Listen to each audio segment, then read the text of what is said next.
வணக்கம் மக்கள், எப்படி இருப்பீங்க? நல்லா இருப்பீங்கன்னு நினைக்கிறேன். நம்ம எப்படி இப்போ எங்கே போகிறோம்னு பார்த்தீங்கன்னா புளியந்தோப்புக்கு தான்.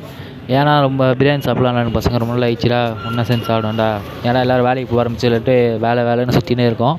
அதனால் ஒரு நாள் சாப்பிட்லாமே நைட்டே கிளம்பியாச்சு. ஒன்றே ஃப்ரெண்டோட அம்மா வரேன்னாங்க, அவங்களுக்கு கூப்பிட்டாச்சு. அவங்க ஒரு ஆட்டோ, நாங்கள் ஒரு ஆட்டோ, ரேபிடோ புக் பண்ண நாங்கள் வரோம். ஏன்னா ஒரே ஆட்டோவில் 7 பேருக்கு மேலே இருக்கும். அதனால் போக முடியாதனால தனித்தனி ஆட்டோவை கிளம்பிட்டோம். இங்கேருந்து புளியந்தோப்பு போகிறதுக்குள்ளே ரொம்ப எனக்கு நான் போனதுனால ரொம்ப தூரமாக தெரிஞ்சுட்டு வீடியோ எடுத்து ரொம்ப லாங்க போயிடுச்சு. அதனால் ஸ்பீடு போட்டிருப்பேன். அதை மன்னிச்சிக்கோங்க. இன்னொரு நான் புளியந்தோப்பு போனால் ஒரு லெட் வீடியோவை போட்டுருவேன். அப்புறம் புளியந்தோப்பு போய் பார்த்தா சரியான கூட்டங்க. நான் புளியந்தோப்பு வரணும்னு நினச்சிருக்கேன், நான் வர முடியாது. ஆனால் இன்றைக்கி போய் பார்த்தா ஃபஸ்ட் டைம் புளியந்தோப்பு போகணும். அங்கே போய் பிரியாணி பார்த்தோன்னா மனசே கேட்டுது. இங்கே வந்து வீணாவால்டா, கரெக்டான பிளேஸ் தான் வந்துருக்கேன். சரியான ரஷ்ஷு, வாங்குறதுக்குள்ளே விடிஞ்சிருச்சு.